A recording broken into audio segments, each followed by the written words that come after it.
सर्वेभ्यो नमो नमः। मैं अमन शास्त्री पुनः मेरी वीडियो में आपका स्वागत करता हूँ। पिछली वीडियो में हमने साहित्य दर्पण के मंगलाचरण को किया था और इस वीडियो में हम साहित्य दर्पण के काव्य प्रयोजन को करेंगे।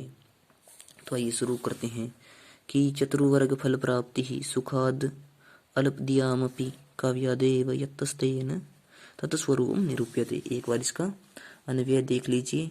यत् अल्पदियाम अपि सुखात् चतुर्वर्ग फल प्राप्ति ही काव्यात एव तेन, यहाँ पर तेन है, ठीक है। तत्स्वरूपम निरूप्यते, ठीक है। कि यत्तः मैंने क्योंकि अल्पदियाम कम बुद्धि वालों को अपि भी सुखात सुख से चतुर्वर्ग फल प्राप्ति ही की धर्म अर्थ काम मोक्ष की प्राप्ति, ठीक है। काव्यात काव्य से ए मैंने ही तेन मैंने उससे तत्स्वरूपम मतलब काव्य का स्वरूप उसका स्वरूप निरूप्यते निरूपण करना, ठीक है, ठीक है। तो इसलिए कम बुद्धि वालों को भी सुख से धर्म अर्थ का मोक्ष की प्राप्ति काव्य से ही होती है। इस प्रकार उस काव्य के स्वरूप का निरूपण किया गया है। अब आगे है चतुर्वर्ग फल प्राप्ति रही काव्य तो राम आदिवत प्रवर्तितव्यम न रावणादि वदि इत्यादि कृत्य अकृत्य प्रवृत्ति निवृत्ति उपदेश द्वारेण सुप्रतीतैव। चतुर्वर्ग फल प्राप्ति मतलब धर्म अर्थ का मोक्ष की प्राप्ति ही, क्योंकि काव्य तो काव्य से रामादि वत प्रवर्तितव्यम मतलब इसका अर्थ है कि राम आदि की तरह आचरण करना चाहिए, ना रावणादि वदि की रावण आदि की तरह नहीं। इत्यादि कृत्य होता है कर्तव्य, अकृत्य होता है अकर्तव्य, प्रवृत्ति निवृत्ति उपदेश द्वारेण की उपदेश के द्वारा सुप्रतीतैव की प्रसिद्धि, ठीक है, कि धर्म अर्थ का मोक्ष की प्राप्ति काव्य से राम आदि की तरह आचरण करना चाहिए, न कि रावण की आदि की तरह। इत्यादि कर्म वो कर्तव्य में प्रवृत्ति और अकर्तव्य से निवृत्ति के उपदेश से प्रसिद्धि की प्राप्ति होती है। अब आगे है आगे भामह के द्वारा कहा गया है कि धर्म अर्थ काम मोक्षेषु विचक्षणं कलासु च क्रोति कृतिम प्रीतिश्च साधु काव्य निषेवणम। इसकी हिंदी देखिए। धर्म अर्थ काम मोक्षेषु की चार प्रकार के फलों के द्वारा, ठीक है, चार प्रकार के फलों में विचक्षणम कलासु कलाओं में च और क्रोति करता है, कृतिम यश प्रीति आनंद च साधु काव्य मतलब उत्तम काव्य, ठीक है। साधु काव्य हम उत्तम काव्य को कहते हैं। निषेवण मतलब सुनने से, ठीक है, ये श्रवण, ठीक है। कि धर्म अर्थ जो साधु काव्य होता है कि उत्तम काव्य के सुनने से या उत्तम काव्य के पुण्य से या सेवा से, विचक्षण होता है सेवा, ठीक है, सेवा से कि उत्तम काव्य की सेवा से धर्म अर्थ का मोक्ष और विशिष्ट ज्ञान कलाओं में यश आनंद की प्राप्ति होती है। अर्थात ये जो काव्य है ये आनंद की यश और आनंद की प्राप्ति होती है इनसे, ठीक है। साधारण अर्थों में अगर हम कहें कि साधु काव्य है जो हमें धर्म अर्थ मोक्ष और इत्यादि कलाओं में यश और आनंद की प्राप्ति करवाता है, ठीक है। और आगे देखिए किंच काव्यात धर्म प्राप्ति भगवान नारायण चरणारविंदस्तावादिना एक शब्दः स प्रयुक्तः सम्यग्जातः स्वर्गे लोके च कामधुग् भवति। किम मैंने क्या, च मैंने और, काव्यात यहाँ त को द हो गया है, ठीक है। त को द हो गया है कि काव्यात काव्या से धर्म धर्म प्राप्ति की धर्म की प्राप्ति के लिए भगवान नारायण चरणार विंद स्तुति की भगवान नारायण के चरणों से चरणार विंद की स्तुति एक शब्द से सप्रयुक्त होता है कि सम्यक प्रकार से प्रयुक्त अच्छी प्रकार से प्रयुक्त समजातः अच्छी प्रकार से जाना हुआ ठीक है अच्छी प्रकार से ज्ञात हुआ स्वर्ग में लोके संसार में च और काम धुग भवती की इच्छाओं को अच्छाई पूरी होती हैं ठीक है कि और क्या काव्य से धर्म की प्राप्ति और भगवान नारायण के चरणार विंद की स्तुति से एक शब्द का अच्छी प्रकार से सम्यक प्रकार से प्रयुक्त करना और उसको अच्छी प्रकार से जानना स्वर्ग में और लोके इस संसार में काम धेनु की भांति इच्छाएं पूरी होती हैं ठीक है आगे है इत्यादि वेद वाक्य भय च सुप्रसिद्धैव अर्थात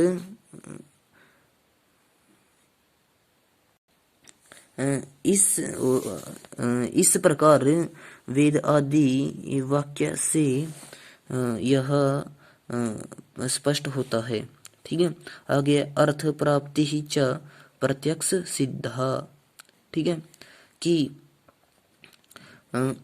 अर्थ की प्राप्ति प्रत्यक्ष रूप से काव्य से सिद्ध होती है कि काव्य से अर्थ की प्राप्ति प्रत्यक्ष रूप से सिद्ध होती है आगे है काम प्राप्ति ही च अर्थ द्वाराइव अर्थ काम की प्राप्ति अर्थ द्वाराइव की अर्थ के द्वारा ही होती है कि काम की प्राप्ति अर्थ के द्वारा ही होती है मोक्ष प्राप्ति ही चेत एतजन्य धर्म फलानुसंधानात् मोक्षो उपयोगी वाक्ये व्युत्पत्ति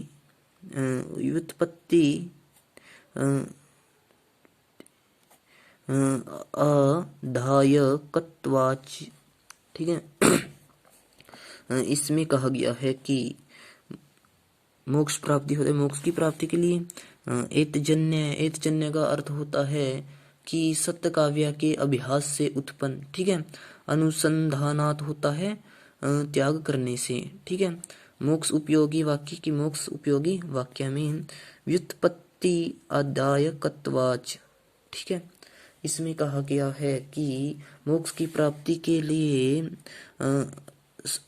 उत्तम काव्य के अभ्यास से ठीक है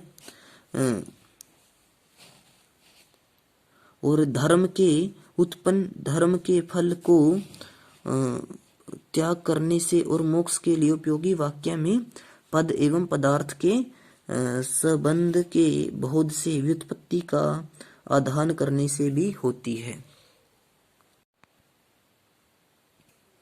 अब यहाँ देखिए चतुर्वर्ग फल प्राप्ति रही वेद शास्त्रेभ्यो निरस्तया दुखादेव परिणत बुद्धिनाम एव जयते चतुर्वर्ग फल की धर्म अर्थ काम मोक्ष की प्राप्ति ठीक है ही क्योंकि वेद शास्त्रों से निरस्तया शून्यारस से दुखात एव दुख से ही परिणत बुद्धि नाम की परिपक्व बुद्धि वालों को ठीक है एव ही जयते होती है कि चतुर्वर्ग फल की प्राप्ति की धर्म अर्थ का मोक्ष की प्राप्ति वेद आदि शास्त्रों से शून्य रस से दुख से ही परिपक्व बुद्धि वालों को ही होती है। परम आनंद संदोहो जन कत्या सुखादेव सुकुमार बुद्धि नाम अपि पुनः काव्यादेव की परम आनंद उत्तम आनंद ठीक है संदोह जन कत्या सुखात देव की सुख से ही सुकुमार बुद्धि नाम अपि। सुकुमार बुद्धि, ये इसका अर्थ है कि कोमल बुद्धि वालों को भी पुनः फिर काव्यात देव की काव्या से ही। ठीक है, इसमें मुख्यतः, इस पंक्ति में मुख्यतः बताया गया है कि कोमल बुद्धि वालों को तो फिर अलौकिक आनंद के उत्पादक होने से काव्य से ही वह हो सकती है। अब आगे देखिए अब यहाँ ननुत्र ही परिणत बुद्धि भी सत्सु वेद शास्त्रेषु किम इति काव्ये यत्नः करणीया। ठीक है, ननु का अर्थ होता है निश्चय ही, परिणत बुद्धि भी की परिपक्व बुद्धि वालों को। ठीक है, आगे है सत्सु का अर्थ होता है कि स्थिति में वेद शास्त्रेषु की वेद शास्त्रों में। ठीक है, आगे है किम इति, किम मैंने क्या, इति मैंने इस प्रकार, काव्य में यत्नः की यत्न या प्रयास। ठीक है, ठीक है, आगे है करणीय, करना चाहिए, कि इस प्रकार परिपक्व बुद्धि वालों को इस स्थिति में वेद आदि शास्त्रों को या फिर वेद आदि शास्त्रों के रहते हुए इस स्थिति में काव्य में क्यों यत्न करना चाहिए, इसमें प्रश्न किया गया है। इत्यपि न वक्तव्यम, कि इस प्रकार ऐसा नहीं कहना चाहिए। आगे बताया गया है कि क्यों नहीं कहना चाहिए। आगे है कटुकोश दोपशमन्यस्य रोगस्य शीत सरक रोपशमन इत्वे कस्य वा रोगिणः शीत सरक्रा प्रवृत्ति ही साधीयसी न स्यात्। कटुक होता है कड़वी, और उस धो मतलब औषधि, उपशमन यस्य की शांत होना। ठीक है, रोगस्य रोग का, शीतकरस रोप समन्यत्वे कस्य किसका, वा अथवा रोगिणः रोगी का मतलब। ठीक है, या रोगी से कुछ भी। ठीक है, सर्क्रा प्रवृत्ति ही साधियसी न स्यात्।